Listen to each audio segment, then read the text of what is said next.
విచ్చేసినటువంటి పాత్రికా మిత్రులందరికీ, electronic media వారికి, అలాగే పత్రికా విలేకరులకి, నటీనటులకి, సాంకేతిక నిపుణులకి అందరికీ శ్రీ పిఆర్ మూవీస్ యూనిట్ తరఫున మీ అందరికీ మా కృతజ్ఞతలు తెలియజేస్తున్నాం.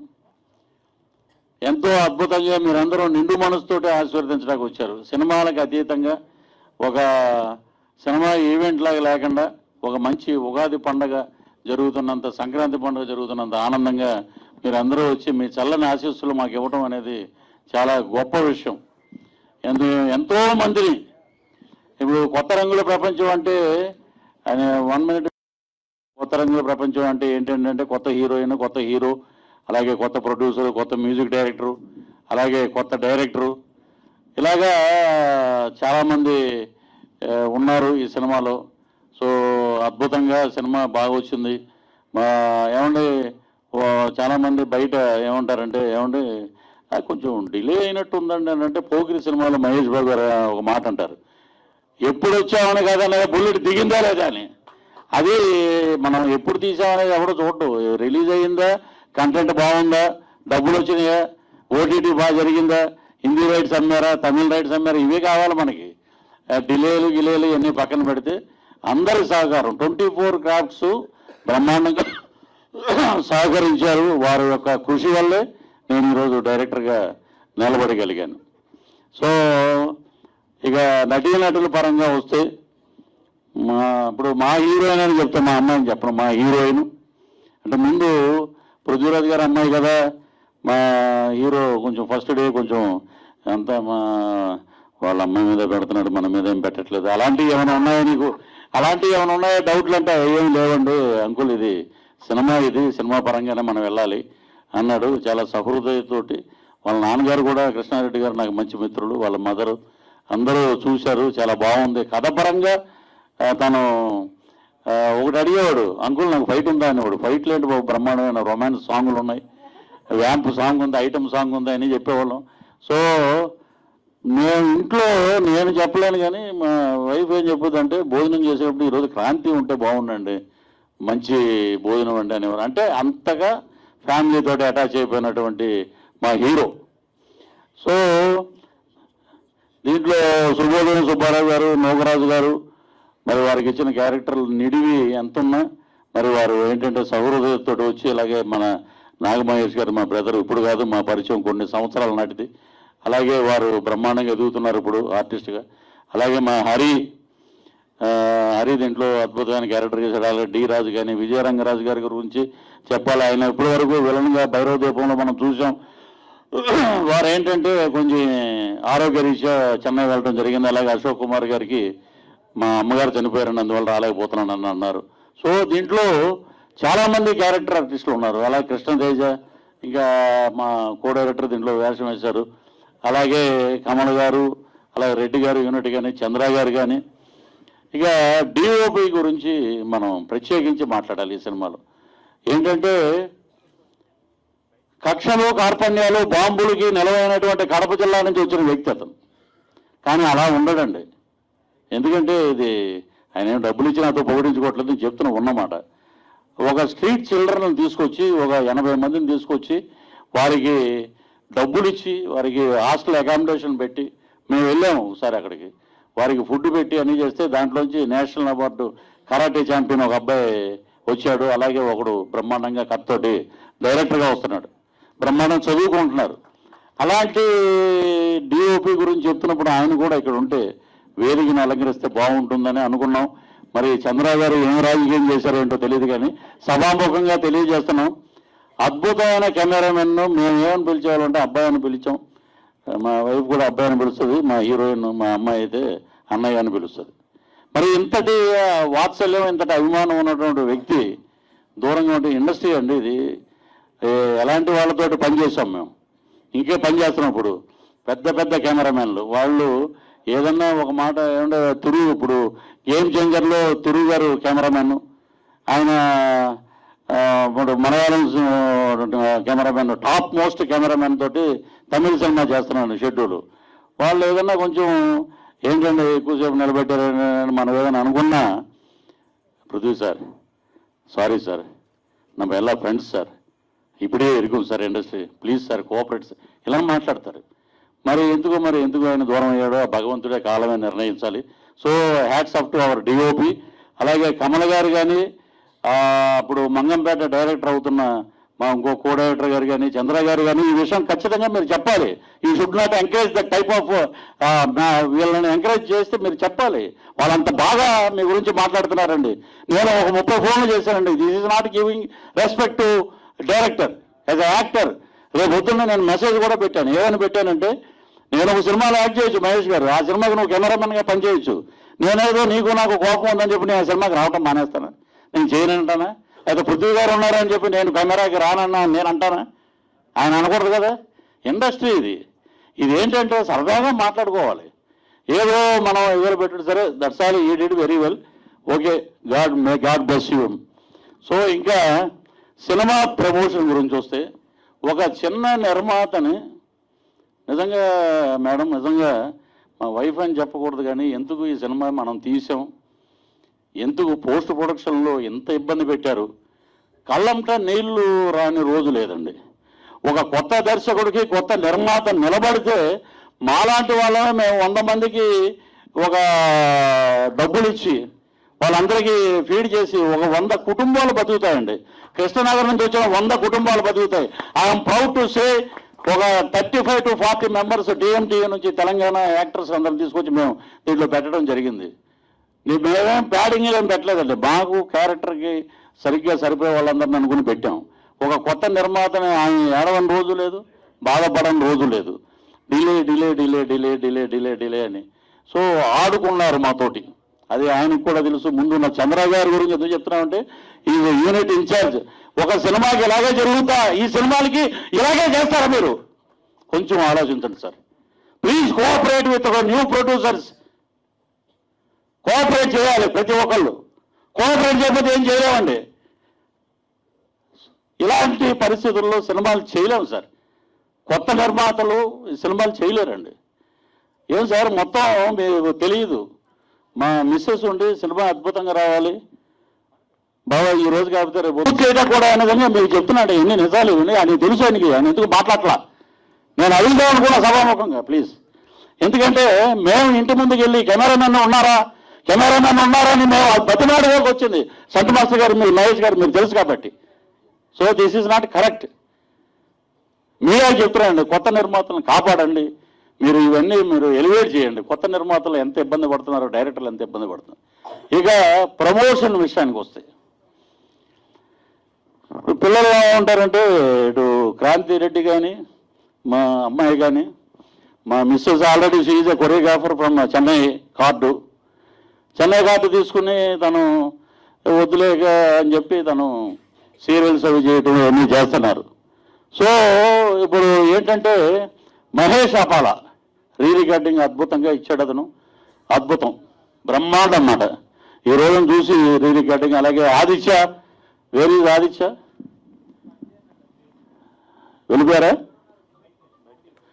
ఆదిత్య గారు అద్భుతంగా ట్యూన్స్, అద్భుతంగా సహకారం, ఆయన చాలా బాగా కోఆపరేట్ చేశారు. అలాగే స్టంట్ శ్రీ గారు కానీ, ఇక మొత్తం పేరున ప్రతిరోజు అన్నయ్య అని రాజశేఖర్ గారికి, అన్నయ్య అని నోకరాజు గారికి సినిమా ఎలా జరుగుతుంది ఏంటని తను 24 క్రాఫ్ట్స్ మీద నాకు కమాండింగ్ కదండి, ఆమెకి ఎక్కువైంది కమాండింగ్. 10 సినిమాలు తీసిన అనుభవం వచ్చేసింది ఆమెకి. సో ఇంకొక సినిమా ప్లాన్లోనే ఉన్నాం కానీ ఇవన్నీ మేము పక్కన పెట్టేస్తామండి. ఇలా పక్కన పెట్టకపోతే మనం ముందుకెళ్ళాం. సో రజనీకాంత్ గారు చెప్పారు, మొరగని కుక్క లేదు, ఇప్పుడు మొరగని నోరు లేదు, కరవని కుక్క లేదు, ఇవి లేని ప్రపంచం లేదు, మన పని మనం చేసుకుంటూ పోవాలి రాజా అని అన్నాడు ఆయన. అదే మాకు inspiration. That is power the super star Rajinikanth గారు. ఇక ప్రమోషన్ విషయానికి వస్తే, పేర్లు అనవసరం. ఎందుకంటే లౌక్యం సినిమా చేశాను కానీ నాకు లౌక్యం లేదు. లౌక్యం అంటే ఈ రోజున నా పక్కన గన్మెన్లు పెద్ద పెద్ద BMW కార్లు ఉంటాయి, అవి లేవంటది. రోజు ఆమె తిడతా ఉంటుంది, 1 సెంటు భూమి లేదు ఏంటని. నేను చెప్పేది ఏంటంటే, లౌక్యం ఉంటే మనకి భజన చేయడం చేత కాదు. హరివరంగా అనే భజనలు మాకు రావు. మాకు వచ్చే వేషాలు మేము చేస్తాం, మాకు వచ్చిన దాంట్లో మేము బతుకుతాం. మాకు ఒక పిల్లలు. సముద్రంలో చిక్కుకున్న నావ లాంటిది కొత్త రంగుల ప్రపంచం సినిమా. నడి సముద్రంలో చిక్కుకుంది, సునామీ వచ్చేసింది, అలల తాకిడికి అటు ఇటు ఇటు ఇటు ఆర్థిక ఇబ్బందులు లోనే అలాగా ఇటు వెళ్ళిపోతుంది సముద్రంలో, ఓ చుక్కాలు లేకుండా అలా కొట్టుకుపోతుంటే ఎస్ నేను ఉన్నానని చెప్పి ఆయన గోల్డ్ హ్యాండ్ మా చేతికి ఇచ్చి మమ్మల్ని పైకి లాగిన ఏకైక వ్యక్తి మానవతావాది పవర్ స్టార్ పవన్ కళ్యాణ్. ఇది super star of Telugu industry.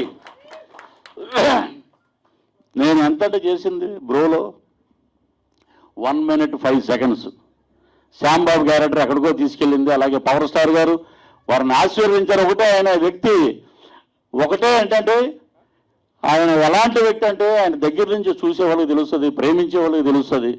నేను ఆయన ఎక్కడో దూరంగా ఎక్కడో ఎలక్షన్లో ఉన్నారని చెప్పి మా జూనియర్ పవన్ కళ్యాణ్ గారిని పిలిపించుకుని ఆయన ఉన్నంత ఆనందంగా నేను ఫీల్ అవుతున్నాను ఇక్కడ. So thank you brother. So వారు చేయూతనిచ్చి పైకి లాగి పృథ్వీ గారు మేము ఉన్నాం మీకు, అది చాలండి ఆ మాట. సినిమా హిట్ తర్వాత వేరే విషయం. దిస్ క్రెడిట్ గోస్ టు కొత్త రంగుల ప్రపంచం, credit goes to power star Pawan Kalyan. అలాంటి వ్యక్తి ఇండస్ట్రీలో ఉండటం వల్ల ఈరోజు మేము ఒక సునామీలోంచి బయటపడ్డాం. అది క్రెడిట్ గోస్ టు. అలాగే కొత్త హీరోయిన్ నా సంగతి పక్కన పెట్టండి, నేను చాలా సినిమాలు చేస్తున్నా ఉన్నాయి. వీరిద్దరి మధ్య మూడో రోజునే పవన్ కళ్యాణ్ గారు అలాగ అనగానే 1 million వెళ్ళిపోయిందంటే కొత్త రంగుల ప్రపంచం పవర్ ఏంటి అనేది అర్థమైపోయింది. ఇప్పుడు దగ్గర 1.5 million పరిగెడుతుంది థియేటర్ ట్రైలర్. రేపు మార్చి 20 జనవరి 20 వచ్చేటప్పటికి రిలీజ్కి దగ్గర 3 లక్షలు 3 పైకి వెళ్ళిపోతుంది, 3 million అని చెప్పి వీఆర్ ఎక్స్పెక్టింగ్. సో ఇంతమంది మనకి హెల్ప్ చేస్తారు. ఇలాగా మేము ఎంతోమందిని పిలిచామండి. నేను ఒకటి మెసేజ్ చూసా ఇప్పుడే, సాయి కుమార్ గారు పెట్టారు, due to cough and cold and fever I'm not attending అన్నారు. సరే శ్రీ విష్ణు గారు ఆయన నేను వస్తున్నాం బ్రదర్ రెడీ అన్నారు. సరే వారు కూడా ఏదో పని మీద రాలేకపోయారు, అల్లరి నరేష్ గారు రాలేకపోయారు. సో మా ఉపెన డైరెక్టర్ గారు వారికి ఏదో వారు కో డైరెక్టర్ గారు ఏదో చెప్పారు, ఏదో ప్రాబ్లం పని మీడియా ముందు మనం చెప్పకూడదు. సరే ఓకే. ఇక చిన్న సినిమాలకి పెద్దల ఆశీస్సులు లేవండి. పెద్దల ఆశీస్సులు కావాలి. మీరు అందరూ ఆశీర్వదిస్తేనే బయటకు ఉంటాయి. పృథ్వీరాజ్ వీడు ఏది మాట్లాడినా వైరల్ అంటారు, కానీ బాధ గుండెల్లోంచి వచ్చిన బాధ. మేము భోజనాలు చేయకుండా కూడా మేము అలా కూర్చుని ఈ సినిమా ఎవరు కొంటారు, ఎలా వెళ్తుంది, ఇది ఏంటి దీంట్లో ప్రాబ్లమ్స్ అని చెప్పి ఒక ఎడిటర్ లాగా కూర్చుని, ఒక డైరెక్టర్కి ప్రతి సీను అందంగా కనపడుతుంది, ఆస్వాదిస్తూ ఉంటాడు. తన ఎడిటర్లా కూర్చుని నేను ఎందుకు చెప్తున్నాను బాబు ఆలోచించు, ఇక్కడ ఇది చేస్తే బాగుంటుంది, ఇది చేస్తే మా ఇద్దరి మధ్య ఇన్నర్గా చాలా గొడవలు జరిగాయి, చాలా ఇదయ్యి అవుట్పుట్ అద్భుతంగా వచ్చింది. ఈ రోజున బ్రహ్మాండంగా ఉంది. పోస్టర్స్ ఈరోజు మార్నింగ్ ఎక్కడ చూసినా హోర్డింగ్స్ కానీ పోస్టర్స్ కానీ పీవీఆర్ సినిమాస్లో ఎక్కడ చూసినా కమింగ్ సూన్ అని ఇవన్నీ పడటంతో ఒక హైప్కి వెళ్ళింది. సో నేను ఎందుకు చెప్తున్నానంటే ఇన్ని బాధలు పడుతున్నాం. కొత్త వాళ్ళని ఆశీర్వదించండి, కొత్తదనాన్ని ప్రోత్సహించండి. రేపొద్దున్న నాకు రాఘవేంద్ర గారు ఒక మాట అన్నారు, వెళ్ళి నేను ఇలాగా సన్నంగా ఉన్నాను అంకుల్ అది అంటే ఎవరు చెప్పారమ్మా అలాగా, వాడికి అల్లకి నువ్వు అలాగా ఇవ్వకూడదనే ఉండి ఉంటుంది అందుకని నాకు చెప్పాడు. You are the another Sridevi for Telugu industry, you are the another Vijayashanti for Telugu industry అని చెప్పాడు ఆయన మహానుభావుడు. అలాగే మోహన్ బాబు గారు ఏమయ్యారు మామూలుగా ఉంటుంది అనుకుంటే ఏంటి ఎరగదీసింది అన్నాడు ఆయన. సో బ్రహ్మాండమైన ఆశీస్సులు. ప్రకాష్ రాజ్ గారు అయితే హమ్మింగ్ చేశాడు, కళ్ళల్లో కళ్ళెట్టి కనిగట్టు చేసావా పిల్ల ఓ పిల్ల అని, అంత క్యాచీగా ఉంది. సో క్రాంతి అండ్ శీలు బ్రహ్మాండంగా యాక్ట్ చేశారని ఆయన, శ్రీకాంత్ గారు, విశ్వక్సేను, అను రాఘవపూడి, అనిల్ రాఘవపూడి, అలాగే ఉప్పెన డైరెక్టర్ గారు బుచ్చిబాబు గారు, ఇలాగా ప్రతి ఒక్కళ్ళ తలుపు తట్టాం మేము. అడక్కపోతే అమ్మాయినా అన్నం పెట్టదని చెప్పి మేము ప్రతి ఒక్కరు తిరిగాం, ఇండస్ట్రీలో దగ్గరికి వెళ్తున్నాం. అసలు స్వర్గీయ నందమూరి తారక రామారావు గారు బతికుంటే ఆయన దగ్గరికి వెళ్ళి ఆశీస్సులు తీసుకున్నాం. ఎందుకంటే మా మిస్సెస్ ఫస్ట్ యాక్టర్గా యాక్ట్ చేసింది మేజర్ చంద్రకాంత్ సినిమాలో నందమూరి తారక రామారావు గారితో. ఈ విషయం ఎవరికి తెలియదు. సో ఇన్నున్నాయి, సంచిలో చాలా ఉన్నాయి, అద్భుతమైన సినిమాలు చేస్తాం. ఈ రోజున ఎవరో రాకపోయినా మహేష్ గారు మనం చెప్పిన కథ నెక్స్ట్ ఇంకో సినిమా చేస్తాం, సినిమాలు తీస్తూనే ఉంటాం ఇండస్ట్రీలో ఉన్నంతకాలం. బ్రహ్మాండంగా శభాష్ అనిపించుకుంటాం ఆ పెద్దవాళ్ళతోటి. ఏ పెద్దలైతే రాలేదో ఆ పెద్దలే వీడు మామూలుడు కదా వీడు బ్రహ్మాండం అనుకునే విధంగా చేయాలని చెప్పి ఆ భగవంతుడు, ఆ లక్ష్మీనరసింహస్వామి, ఆ తలుపులమ్మ తల్లి బ్యానర్ ఇది. కాబట్టి వారందరి ఆశీస్సులు మాకు ఉండాలని మనస్ఫూర్తిగా కోరుకుంటూ, నా బిడ్డకి, ఇంకొక బిడ్డకి, మా నిర్మాత వైఫ్ కన్నా ముందు నిర్మాత, వీళ్ళందరూ బాగుండాలి. అలాగే మా ఉన్నతి కోరుకునే ఇక్కడ ఉన్నటువంటి అందరూ బ్రహ్మాండంగా ఉండాలి. ఆ భగవంతుడు ఆయురారోగ్య ఐశ్వర్యాలు ప్రసాదించాలని మనస్ఫూర్తిగా కోరుకుంటూ, కొత్త రంగుల ప్రపంచాన్ని మీరు బ్రహ్మాండంగా ఆశీర్వదించారు. ఈ జనవరి 20న అద్భుతమైన విజయాన్ని సాధించాలని చెప్పి మీరు నిండు మనసుతోటి ప్రార్థించండి. మీడియా మిత్రులారా, మమ్మల్ని, మా సినిమాని మీరు ప్రోత్సహించండి. తప్పకుండా ఈ సినిమాలో మంచి కంటెంట్ ఉంది. మీరు తప్పకుండా మీ హైప్ తోటే ఇండస్ట్రీలో చిన్న సినిమాలు బాగుపడతాయి. అదే మా దాసనారాయణరావు గారు బతికుంటే ఇంకో రకంగా ఉండేది. స్వర్గీయ శ్రీహరి గారు, రే నువ్వు ఈయన చెప్తుంటావు ఎప్పుడైనా డైరెక్షన్ చేస్తే చూడాలని ఉందన్న మహానుభావుడు. ఆయన లేడు. ఆయన ఉండుంటే నా కూతురు అని చెప్పి ఆయన అలాగ భుజం మీద చేసుకుని ప్రతి షూటింగ్ దగ్గర తీసుకెళ్ళి చెప్పండి ఈ అమ్మాయి గురించి చెప్పండి అని చెప్పి చెప్పించేవాడు. అలాంటి వ్యక్తులు లేరు. అది మా దురదృష్టం. సో అందరినీ మేము తప్పుపట్టం, ఇవ్వకపోవటం అనేది వాళ్ళ అదృష్టం, మా దురదృష్టం. So thanks to Tollywood Telugu industry. ఇక్కడే ఇదే ప్రసాద్ ల్యాబ్లో ఆ గట్టు మీద కూర్చుని టీలు తాగే వేషాల కోసం అడుక్కున్న రోజులు ఉన్నాయి. ఇక్కడే తిరిగాం. ఇక్కడ లెజెండ్ విక్రమ్ గారు బంగారు కుటుంబం సినిమా చేసినప్పుడు అక్కడే కూర్చుని ఉంటే టీ తాగడానికి బైక్ మీద అలా వెళ్ళేవాళ్ళం బయటికి. సో ఎంతో మందిని చూసాం. మన కళ్ళ ముందు నుంచి ట్రావెల్ అయ్యే వాళ్ళని చూసాం, పైకి వెళ్ళిన వాళ్ళని చూసాం, అద్భుతమైన విజయాలు సాధించే వాళ్ళని చూసాం. కాబట్టి తెలుగు ఇండస్ట్రీ చాలా గొప్పది. రజనీకాంత్ గారు ఒక మాట చెప్పారు, తెలుగు ఇండస్ట్రీ మొత్తం కళామ తల్లి అందరినీ నడిపించుకుంటూ వెళ్తుందంటే నన్ను సంఖలో ఎక్కించుకుని వెళ్తుంది. That is super star Rajinikanth గారు అన్నారు.